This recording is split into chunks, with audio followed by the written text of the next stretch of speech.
In the latter half of the 12th century, an epic resurgence sweeps across the Muslim world, reaching its peak under the leadership of Salah ad-Din Yusuf ibn Ayyub, a figure of courage and strategic brilliance. Known among his contemporaries as al-Nasir, the victorious, and to Europeans as Saladin, his ambition is grand: to unify Muslims from the Euphrates to the Nile against a singular adversary. By the late 11th century, the once mighty Fatimid Caliphate is waning, and the Seljuk Empire is on the brink of collapse. This period of Muslim fragmentation presents an opening for the First Crusade, which descends upon the Levant with force. The Crusaders, bringing with them the institutions of Western Europe, carve out states in the conquered lands. Their dominion, surprisingly stable, owes much to the prevailing disunity among Muslims. However, as the 12th century progresses, a mere half-century after the Crusaders set foot in the Middle East, the Zengid dynasty emerges as a new power in the northern Levant, signalling a turning point. Don't forget to like and subscribe, as this is a small channel, and your engagement helps us to create more videos for you. In a twist of fate that reshapes the Middle East, Imad ad-Din Zengi, wielding a mix of strategic genius and unyielding resolve, leads his forces to a landmark victory over the Crusaders, reclaiming the city of Edessa in 1144. This bold move doesn't just alter the geopolitical landscape, it essentially nudges the Pope into launching the Second Crusade. Tragedy strikes in 1146 when Imad is assassinated, but the story is far from over. His son, Nur ad-Din, picks up the mantle with remarkable adeptness. Under his leadership, the Second Crusade not only sputters to an anticlimactic end, but he also broadens the borders of his domain, weaving threads of stability and prosperity through his territories. Enter Saladin, a figure destined to carve his own path in this storied era. Born in 1137 in Tikrit, now part of modern-day Iraq, Saladin's youth in Damascus is steeped in an eclectic mix of Greek philosophy, mathematics, poetry, astronomy, law, and most pivotally, the Quran and theology. This rich tapestry of knowledge is complemented by the influence of his family, who excel in diplomacy and administration across the Seljuk Empire and the Zengid dynasty. Saladin looks up to his uncle Shirkuh and Nur ad-Din, seeing in them the epitome of leadership.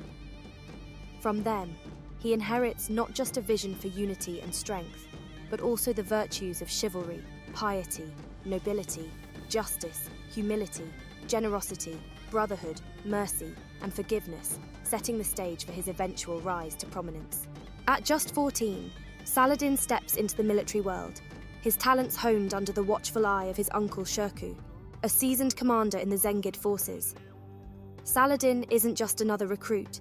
His knack for learning and his prowess on the battlefield quickly catch the attention of his superiors. Early successes in battle catapult him into leadership roles, where his bravery, strategic mind, and unwavering loyalty shine brightly. The 1160s mark a pivotal chapter in Saladin's journey. It's a time when Nur ad-Din, spotting the vulnerability of the Fatimid Caliphate in Egypt, decides it's time to act, aiming to counter Amalric's ambitions to extend the Kingdom of Jerusalem's reach into Egypt. Saladin, by now known for his competence, reliability, and ambition, is chosen for a critical role. In 1164, he's dispatched to Egypt, embedded within the leadership of a Zengid army under Shirkuh's command. Over time, Saladin becomes more than just a participant. He's at the core of numerous campaigns, serving as his uncle's right-hand man.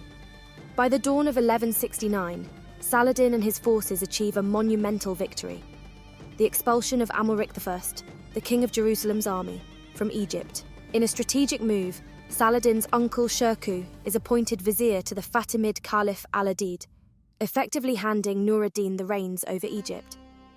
However, fate takes a swift turn when Shirkuh passes away after a brief illness in March 1169, leaving a gaping hole in Nur ad-Din's control over Egypt. Seeing an opening, al-Adid moves swiftly, appointing Saladin as the new vizier, underestimating the young leader's prowess by assuming his lack of political foothold in Egypt would render him manageable. But Saladin, at 31, is a force unto himself. He skillfully navigates the Fatimid political landscape, placing trusted family members in critical governmental and military roles, gradually solidifying his grip on power. Saladin's strategic acumen leads to a bold move. Within just 2 years, he manages to dismantle the Fatimid Shia Caliphate, laying the groundwork for the Ayyubid dynasty in 1171. This isn't just a change in leadership, it's the birth of a new era.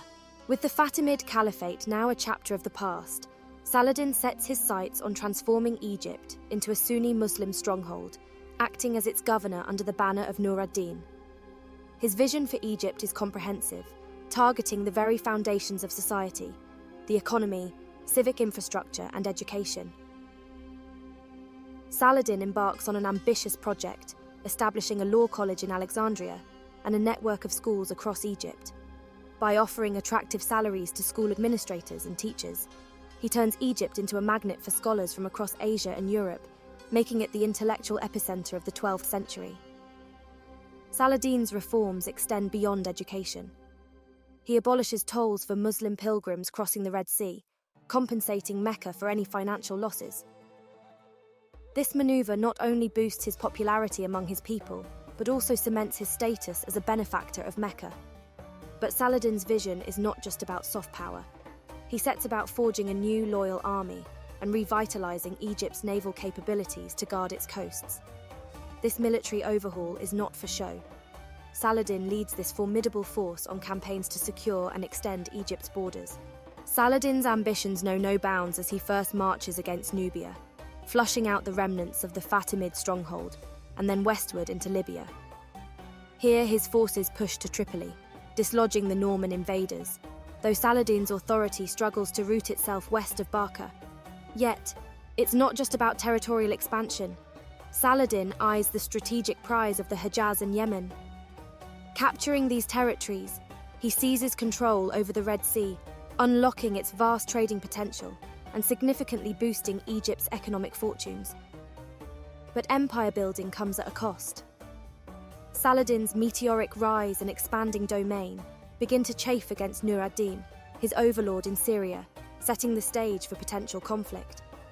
However, destiny intervenes with Nur ad-Din's sudden death in 1174, likely from a heart attack, leaving his young son, Asali, to inherit a realm he's too young to command. In this power vacuum, Saladin doesn't just see an opportunity, he sees destiny unfolding before him.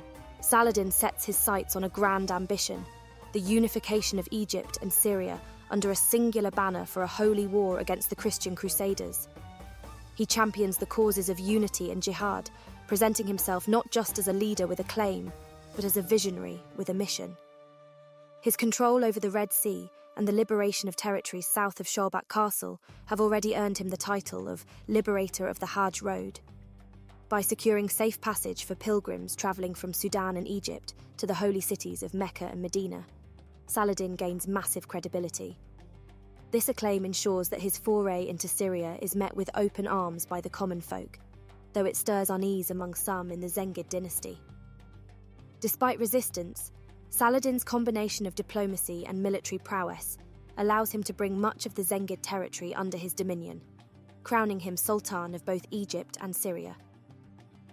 Meanwhile, King Amalric I of Jerusalem eyes the turmoil in Syria as an opportunity to extend his lands. Yet, fate intervenes when Amalric succumbs to dysentery in July 1174. For Saladin, the demise of Amalric appears as nothing short of divine intervention.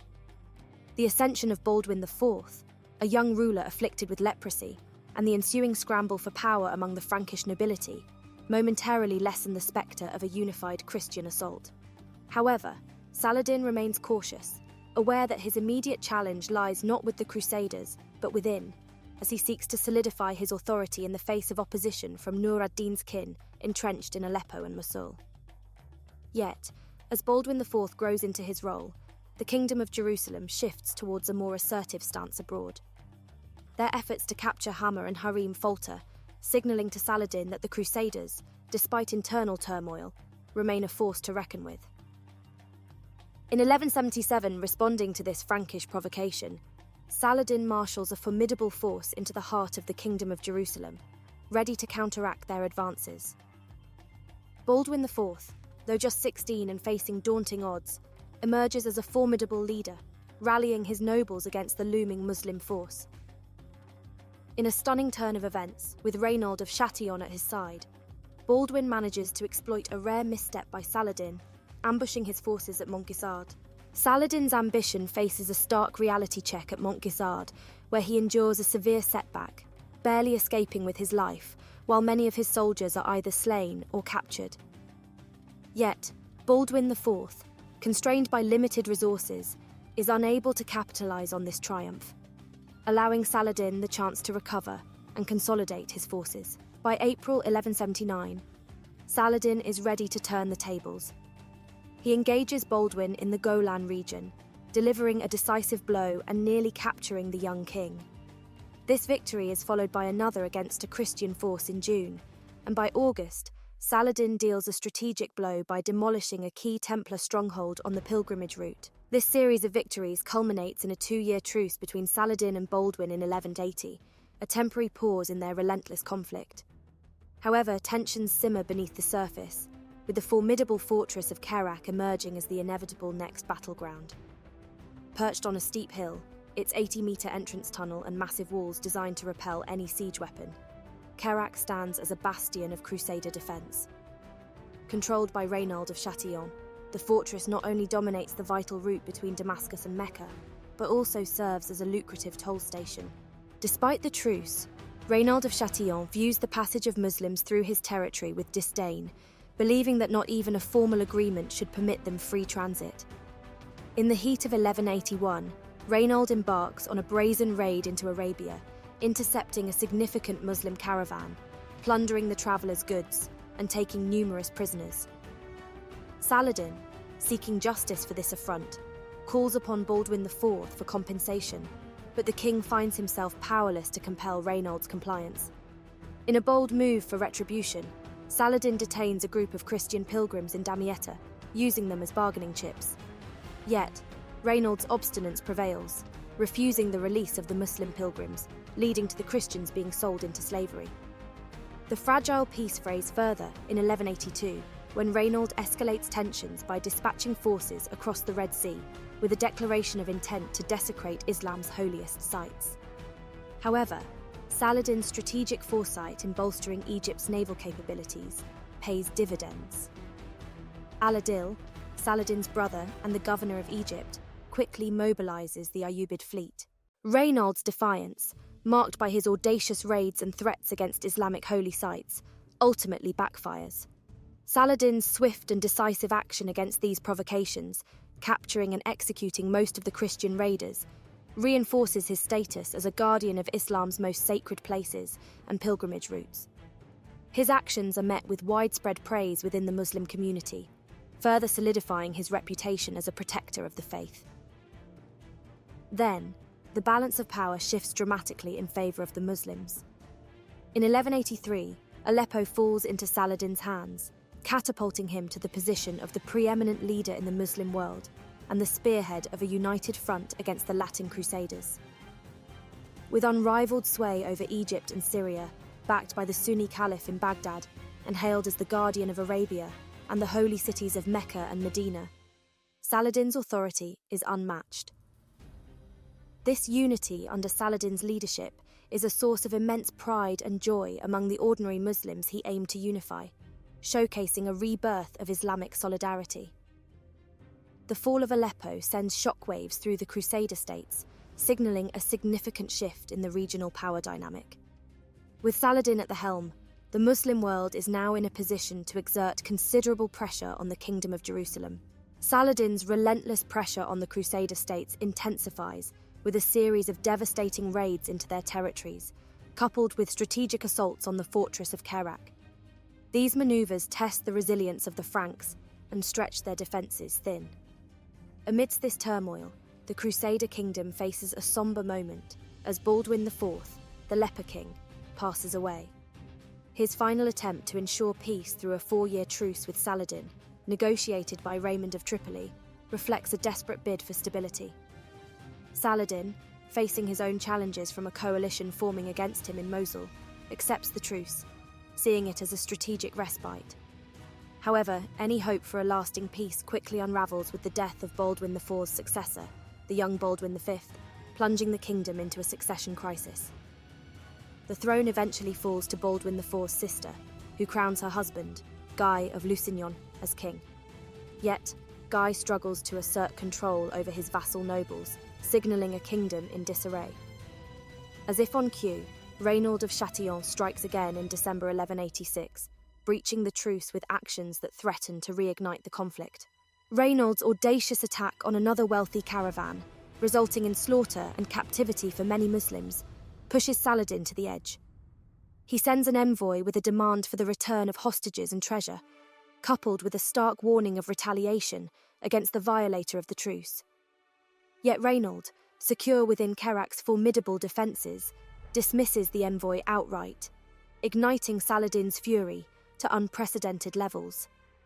Vowing personally to end Reynaud's defiance, Saladin's resolve hardens into a promise of retribution. By early 1187, Damascus becomes the epicenter of military planning as Saladin convenes with his generals to orchestrate a sweeping invasion. Messages are sent far and wide, calling for action, vengeance, and a campaign of liberation and annihilation. The terms jihad and Jerusalem resonate across the Muslim world, rallying a formidable force under Saladin's banner. With strategic foresight, Saladin secures his northern borders with garrisons and initiates a series of raids into Christian territories.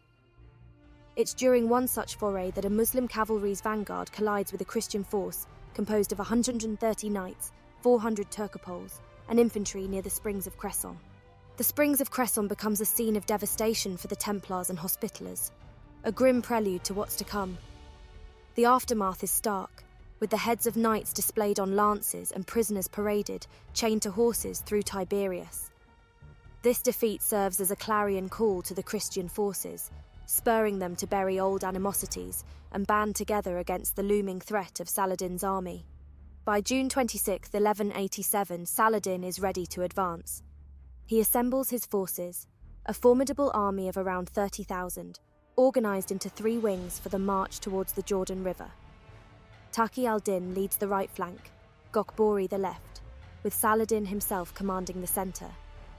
They reach the river's marshy banks near Lake Tiberias on June 27th, setting up camp in preparation for the onslaught. Saladin's strategy includes sending raiding parties deep into Christian lands, wreaking havoc and signalling the imminent invasion. Meanwhile, the Christian forces, numbering around 20,000, position themselves near Safuria. This site is strategically chosen for its abundant water resources. On June 30th, aiming to intensify pressure on the Crusaders, Saladin dispatches a unit northward to encircle Tiberias, simultaneously edging his main encampment closer to Safuria, a mere 10 kilometers from Lake Tiberias. This maneuver positions his forces provocatively near the Crusader camp. Yet an initial hesitancy from both camps leads to a standoff. Saladin, ever the strategist, opts to break the stalemate. On July 1st, he deploys scouts to survey an alternate route to his north, linking Safuria with Tiberias, keen to keep tabs on any Crusader movement. The next day, with reports indicating no Crusader advance on either front, Saladin seizes the moment. Leading the majority of his infantry, along with a cavalry division, siege engineers and their apparatus, he marches east toward Tiberias. By late morning, Saladin's forces lay siege to Tiberias, where Raymond's wife resides. The town quickly succumbs by nightfall, following a breach in its defences. Trapped, Raymond's wife retreats to the citadel, rallying her guards and dispatching urgent pleas for rescue to King Guy. As the distant smoke signals from Tiberias reach the Crusader camp, stirring unrest and urgency, King Guy convenes a crucial war council. The debate that unfolds is marked by tension and differing strategies. Raymond of Tripoli initially argues strongly for caution, advocating to hold their fortified position at Safuria, emphasising the tactical advantage of their current stronghold. However, this call for prudence quickly clashes with the more aggressive voices within the council. The Templar master Gerard de Riedefort and Reynaud of Châtillon, known for their hawkish stance, label Raymond's caution as cowardice and betrayal. They mount a formidable argument for action, weaving together political, military, and diplomatic pressures that ultimately sway King Guy. Convinced by the fervent push from his advisors, King Guy orders a herald to announce throughout the camp, they will march at dawn to lift the siege of Tiberias. On July 3rd, the Crusader army embarks on their mission. Raymond of Tripoli, despite his reservations, leads the vanguard. At the heart of the army, King Guy commands the centre, with the Bishop of Acre holding aloft the most venerated relic of Christendom. King Guy, driven by a sense of urgency, commands a swift march, aiming to relieve Tiberius by day's end. However, as the sun climbs higher, it becomes evident that the heat will be merciless. Under a cloudless sky, the lack of breeze and the intense heat significantly hamper their pace. By noon, the Crusaders reach Turan, a critical watering point, yet only a fraction of their intended journey is behind them. The relentless sun and the dust kicked up by thousands of marching feet make progress agonizingly slow, dashing any hopes of reaching Tiberius without delay. Further compounding their plight, as the Crusader column advances beyond Turan, they encounter a new threat. Detachments of Saladin's nimble horse archers emerge from the surrounding hills. These swift adversaries begin a harrying assault, cutting off the Crusaders' retreat. As the Crusader infantry tightens its formation to shield the cavalry from Saladin's hit-and-run tactics, the toll on both men and animals begins to mount. The relentless pressure and intermittent clashes severely impede the Crusader rearguard, causing a significant gap to form between it and the main force. In a bid to preserve his elite cavalry, King Guy makes the crucial decision to halt the centre, allowing the beleaguered rearguard a chance to reunite with the main army. He signals Raymond to pause the advance of the vanguard. However, as Saladin's horse archers continue to swarm, tightening their grip around the Crusader forces, the strategic peril of their situation becomes starkly evident. Saladin, having swiftly captured Tiberius and left a minimal force to besiege the citadel, had swiftly manoeuvred his primary forces to obstruct the Crusaders' path, effectively springing his trap. With dusk nearing, and the Christian soldiers battered by fatigue, thirst, and the encircling Muslim army, a direct confrontation with Saladin's rejuvenated troops is out of the question. Faced with dwindling options and the enveloping darkness, King Guy is compelled to command his forces to encamp on the spot. As darkness envelops the battlefield, Saladin's forces, not far from the Crusader encampment, settle for the night, poised for the confrontation that dawn will bring. For the Crusaders, however, the night promises little rest. Stretched over 2 kilometers without the advantage of natural defenses, their position is precarious. Throughout the night, Muslim horse archers launch relentless volleys into the Crusader camp, while skirmishers ignite tents along the perimeter, setting the stage for a night of chaos and unrest. The combined effects of smoke, the relentless heat from the fires, and their dwindling water supplies sap the Crusaders' strength. With the break of day, a brief respite comes as the skirmishes subside. Saladin, strategic as ever, waits for the day's heat to intensify, anticipating the Crusaders' next move. Deprived of water and driven by an acute need to quench their thirst, the Crusaders set their sights on Hattin, known for its vital water source. Marching across the valley in their structured formation of 3 squares, with the infantry once again forming a protective shield around the cavalry, they make their desperate advance. Saladin's forces, seizing the opportunity, ignite the surrounding brushwood, directing billowing smoke towards the Crusaders with the help of the westerly breeze. As the Crusaders trudge onward under the merciless sun, their singular focus is the water well at Hattin, a beacon of hope amid their arid ordeal. Saladin, determined to thwart their advance, dispatches Taqi al-Din with a swift cavalry wing to seal off the valley, aiming to encircle the Crusaders completely and deny them the life-saving water. Understanding the pivotal role of the Crusader knights and their heavy cavalry, Saladin aims to exhaust and disband these formidable foes before they can mount their feared frontal assault. Taqi al-Din's skirmishers engage in hit-and-run tactics, probing the Christians' flanks for weaknesses, while horse archers rain down continuous volleys upon the Crusader ranks. The relentless assault takes its toll. The Crusader infantry, overwhelmed by thirst, exhaustion, and the relentless enemy attack, begins to fragment, breaking away from the protective circle of the knights. In a desperate bid for survival, they scatter, with significant contingents fleeing toward the Horns of Hattin to the east and toward the village of Nimrin to the north. Seizing the moment of chaos, Muslim cavalry tactically opens their lines, creating gaps to lure the disintegrating Crusader infantry further into disarray. Amid the battle, with the situation growing increasingly dire, King Guy and his commanders face a stark reality. Their only chance of survival is to carve a path through the encircling Muslim forces. However, their efforts are met with a fierce charge from the Muslims at the column's rear. engaging the Templars and Hospitallers in a grueling conflict and forcing Guy to halt once more to maintain the integrity of his cavalry formations. Meanwhile, at the column's front, Raymond of Tripoli finds himself gradually drifting from King Guy's main force. As he does so, the Muslim riders cunningly open another gap in their lines, tempting him to act. Seizing the moment, Raymond rallies his knights for a decisive charge against Taqi al-Din's cavalry. The Muslims strategically allow Raymond and his knights to pass, bombarding them with arrows as they make their escape from the battlefield. Amid the chaos and smoke, with the fate of the Christian knights hanging in the balance, King Guy makes a desperate decision. He directs his beleaguered cavalry towards the horns of Hattin, aiming for a gap left by the fleeing infantry. Clinging to hope, Guy seeks the shallow pools of water rumoured to exist atop the hill, praying they have not been claimed by the drought. As the battle shifts to the slopes of the horns of Hattin, Saladin's forces tighten their grip, moving decisively against the Christian infantry stationed on the hill. Weary and beleaguered, the Christian foot soldiers offer scant resistance before being swiftly subdued by the advancing Muslim troops. The focus of the Muslim warriors then shifts to King Guy of Jerusalem and his retinue. Amid the relentless close-quarters combat, a circle of Christian knights forms a protective barrier around the true cross, endeavouring to secure this revered relic as they make a gruelling retreat up the hill.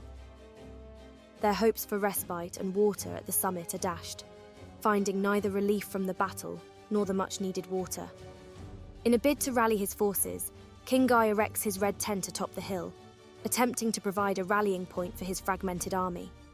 However, the gesture proves futile as Muslim soldiers press forward, scaling the slope to engage the beleaguered Christians. During the fierce engagement, the True Cross is captured, a devastating blow to the Christian morale. Witnessing the fall of the True Cross into Muslim hands, the remaining Christian knights muster their strength for a desperate charge, attempting to reclaim the sacred symbol.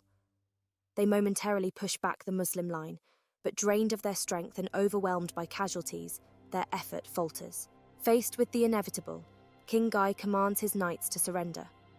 Exhausted and defeated, they dismount and collapse onto the ground. In the aftermath of the battle, King Guy of Jerusalem is found by Saladin's forces, collapsed at his tent from utter exhaustion, barely able to surrender his sword.